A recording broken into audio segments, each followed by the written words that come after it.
What you're about to see is a matter of human record. Explain it, we cannot. Disprove it, we cannot. We simply invite you to explore with us the amazing world of the unknown, to take that one step beyond.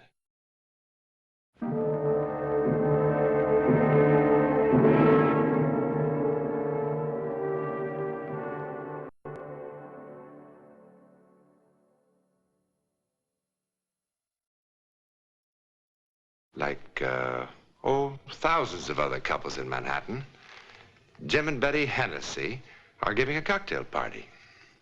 Now, all those other parties will end with people falling in love with each other, with people getting sore at each other, with hangovers, and with plenty of work for the maid.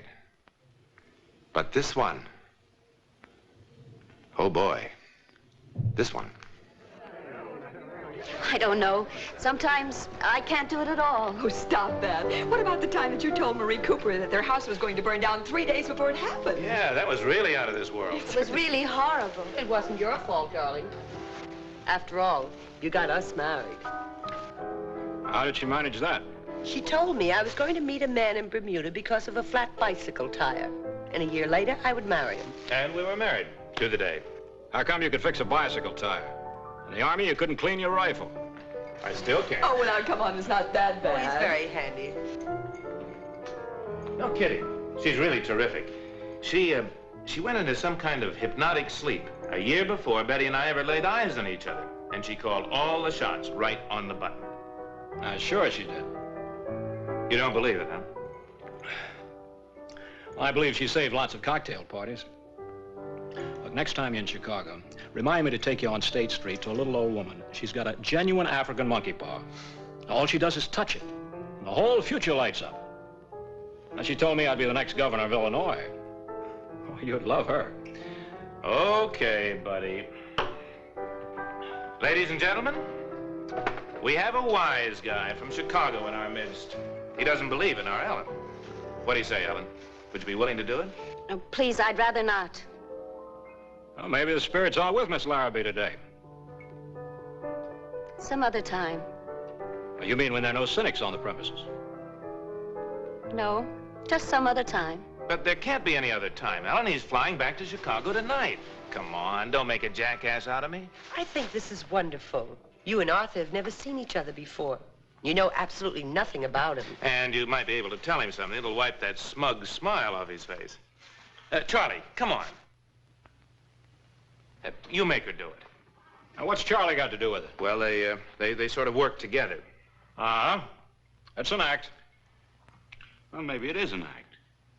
Sometimes it works out, sometimes it doesn't. You want to, Ellen? I just don't feel up to it now. Well, then forget about it. You don't have to sing for your supper around here. It's too bad. I like party games, like post office.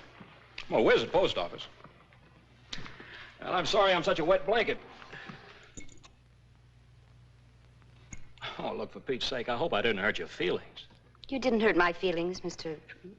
Douglas. Mr. Douglas. All right. I'm ready.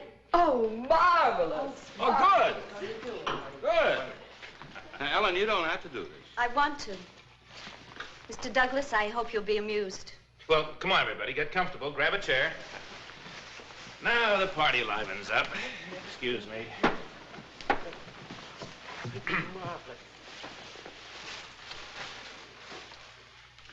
All right, Ellen, now close your eyes.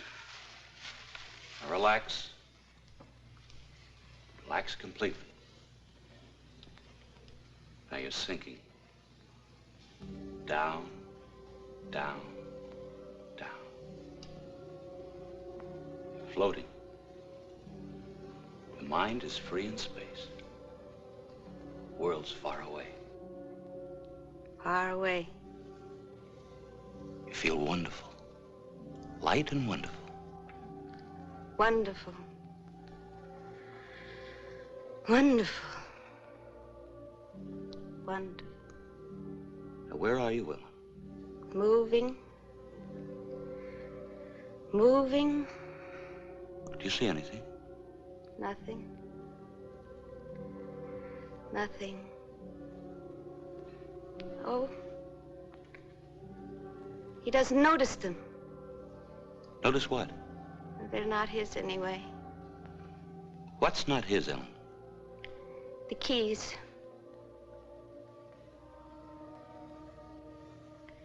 Now it's dark.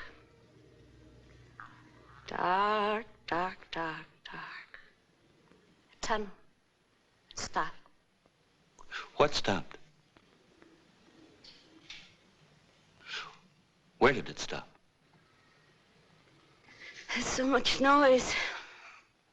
What kind of noise? People. And trains. Many trains. I hope the act improves. You just told her I was taking a plane. Are you in the station, Ellen? He's late. He's hurrying. Now run. Run. Running. He's running. Where's he running? 102, B. 102? B. Compartment B. Car 102. Shouldn't someone tell her I'm flying? They shouldn't. They're making him go. Things making him go. Oh, he shouldn't have. He shouldn't have. There's a snake. It's a snake. A snake. A shining gold band. You mean a ring?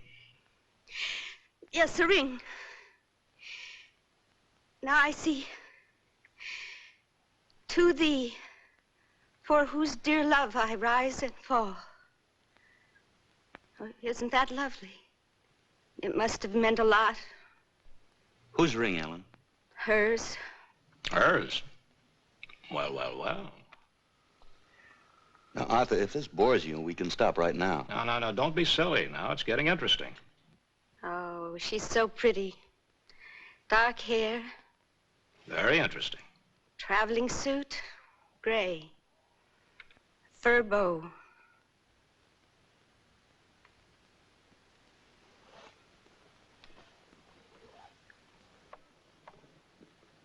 He's nervous. He's frightened. He's spilling her drink. And now he's running. Running. Running, running. 102, 102, quickly, quickly. Oh, he's so frightened. Oh, he's all alone. In the dark. Ah! The light is blinding.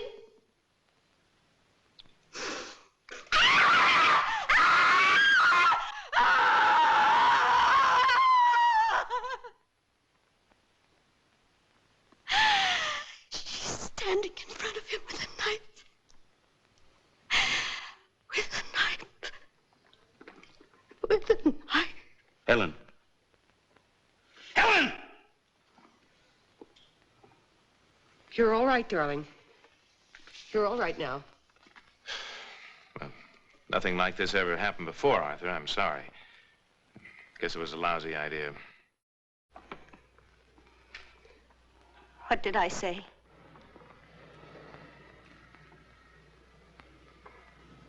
What did I say? I talked about you, didn't I? Well, if you did, I hope you're wrong. Was it bad? Bad? Oh, I'm going to be rich as a Maharaja, live to be 150, and fall in love with an international beauty. Look, thanks for the most exciting cocktail party I've been to in years. I wouldn't have missed it for the world. Goodbye. Goodbye, all. Bye. I'm afraid this wasn't a barrel of laughs. Well, have a good trip, Arthur. Thank you. I'm glad you're going by plane. You know something? You really married a spook. But she's good looking. So long, Arthur. All right, bye-bye. I'll see you soon.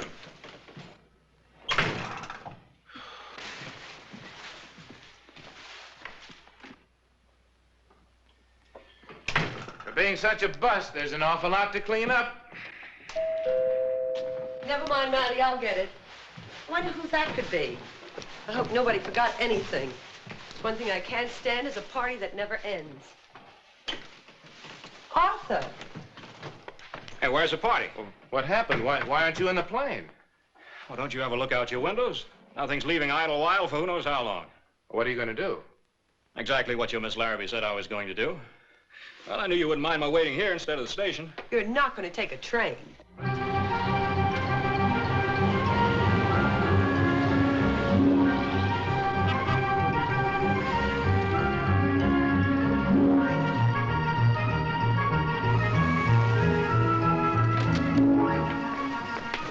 One bag, Chicago Special. I'm sorry about the traffic, sir, but in New York City, when we have fog... All right, give a change.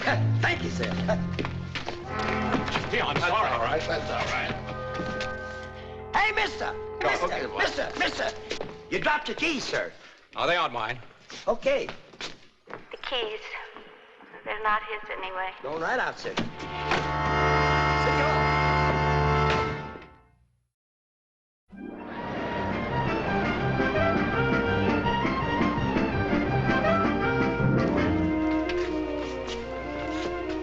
Oh, good evening. Good evening. Douglas. Oh, yes, Mr. Douglas, because of this storm and all the reservations that were made at the last minute like yours, there's been a mix-up in your space. Now, I can give you compartment L in car 271 or, let's see, car 102, compartment B. Compartment B, car 102. What were those numbers? Car 271, I mean the last. compartment B, car 102. Well, I'll take the other one. Car 270. It doesn't really matter. The compartments are exactly the same. That's what you think. I beg your pardon? Thanks very much. Good evening.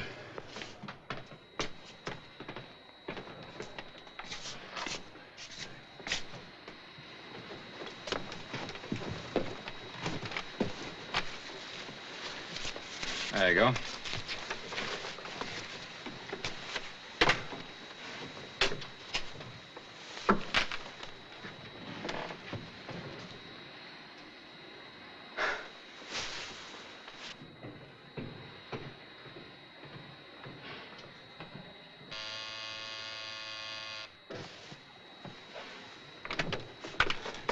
Beg pardon, sir.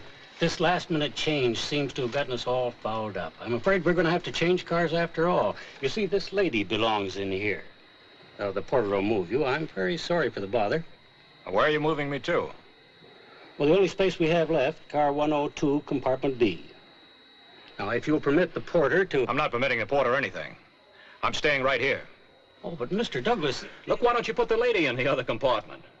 Well, you yourself said they were the same. Not quite, Mr. Douglas. You see, at 6:12 tomorrow morning, we lose car 102 at Dayton.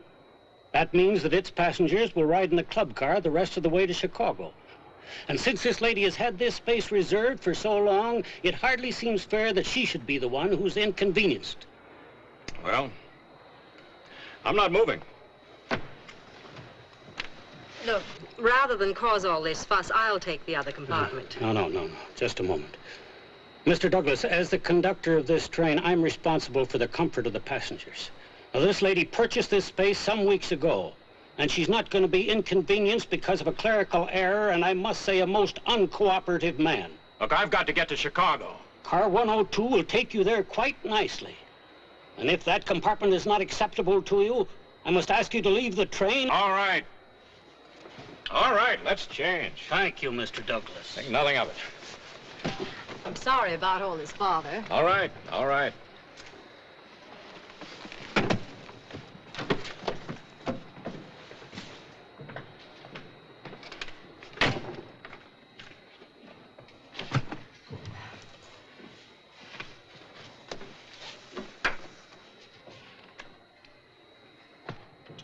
aboard!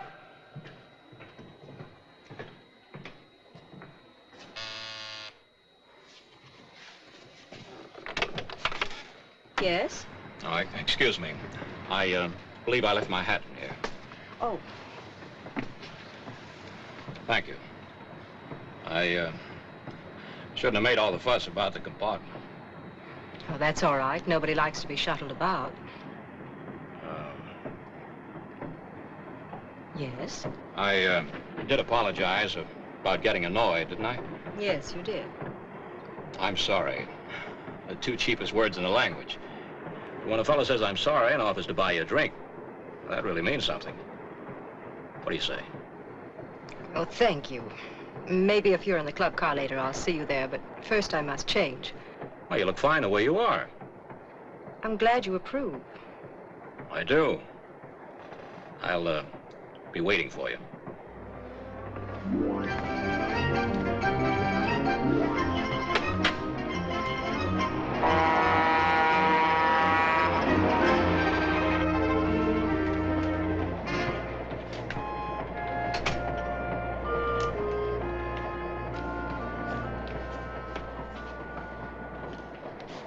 Does that kind offer of a drink still stand?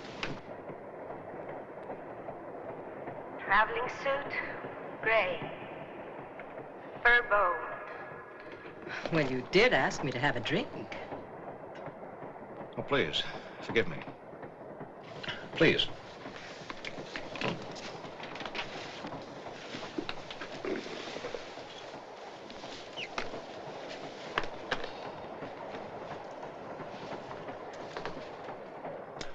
What'll you have? Scotch and soda, if I may. Scotch and soda. Oh, she's so pretty. Dark hair. Is something wrong? I don't know.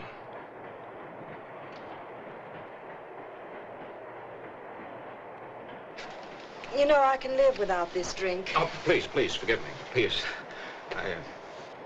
Would you, mind if I ask you a question about, your dress? It's a suit. Tell me, is that what you, call an original? I mean, is that the only one like it? No, I wish it were. I hate to think about it, but there are probably 1,000 women walking around in exactly the same thing.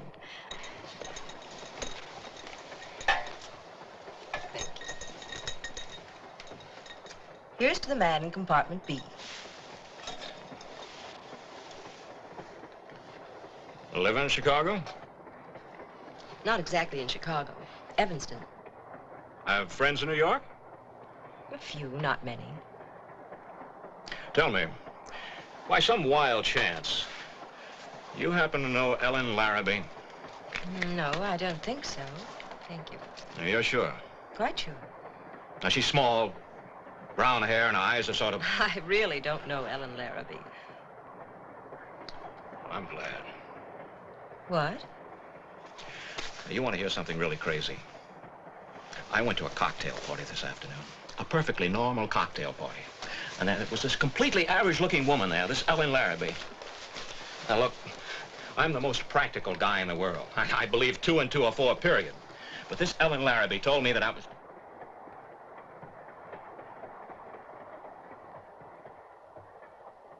It's a snake. And what did she tell you? A snake. Well, do you want them or not? To thee, for whose dear love I rise and fall. Let me see that. What? That ring. All right. It's quite old. It's a serpent ring. I picked it up in a little antique shop on Madison Avenue. Being a woman, I liked the sentiment inside. To thee, for whose dear love I rise and fall. Isn't that lovely? It must have meant so much. Look, do you know me? Have you ever seen me before? Now, I must know, I must. Did you know I was taking a strain? No, I've never seen you before. Are you feeling all right? Look, my name is Douglas, Arthur Douglas. Now, does that name mean anything to you? Look, Mr. Douglas, it's none of my business, but I really think that you... Oh, this is insane!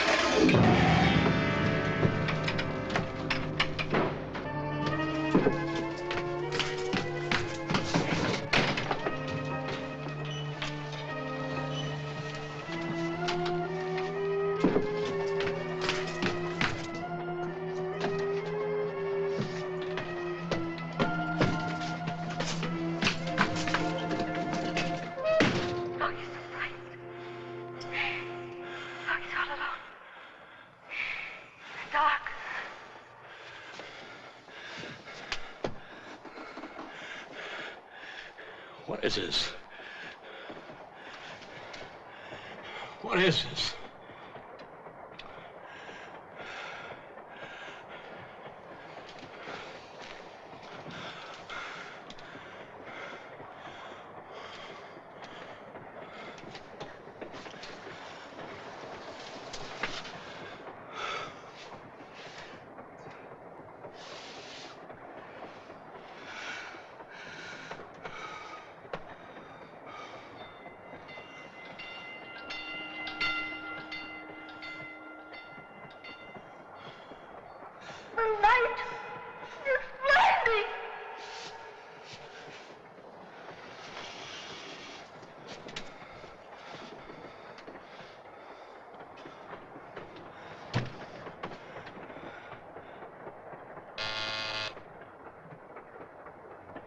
Mr. Douglas?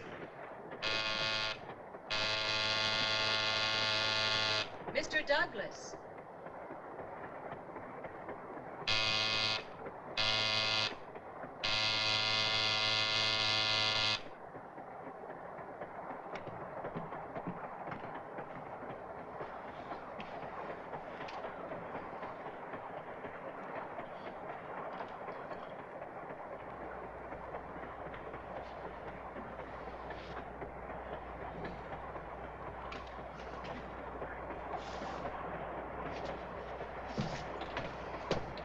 Mr. Douglas.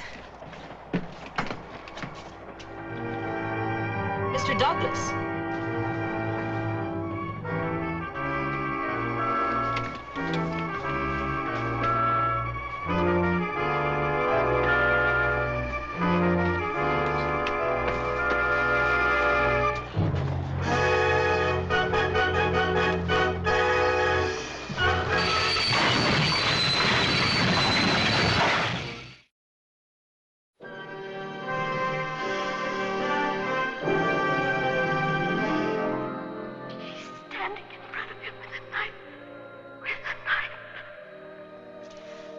Just lie still. You'll be all right now. You've got quite a slice in the head, but you'll be all right. You're lucky. Lucky? Why, sure. Look at the service you're getting. I'm a first-class surgical nurse, and this gentleman here, he's a doctor. Happened to be in the next car. You're gonna be all right. Lost a little blood, that's all.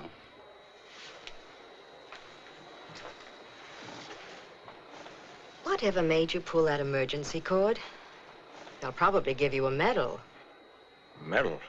If you hadn't pulled that cord, Lord knows how many people would be dead instead of just shaken up. What are you talking about? I'm talking about the freight train that was stalled on the track 100 yards ahead of us. The signal system failed.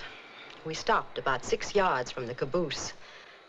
But how did you know that the train was there? I mean, you couldn't possibly have known. No one could have known. No one? Ellen Lara, they knew. How? Well, there are a lot of theories. Precognition, clairvoyance. Some people might even call it a happy coincidence. But does that explain it? I mean, really explain it. To whom it happened, we know. Where it happened, we know. How or why it happened.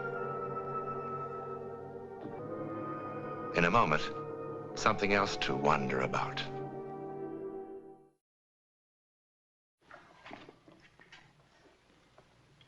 Next week, this is a film developing tray, a rather ordinary object. But next week, when we take that one step beyond, this commonplace item from a photographer's darkroom will play quite a part in a bizarre story of the unknown world. I think you'll be shocked by what develops.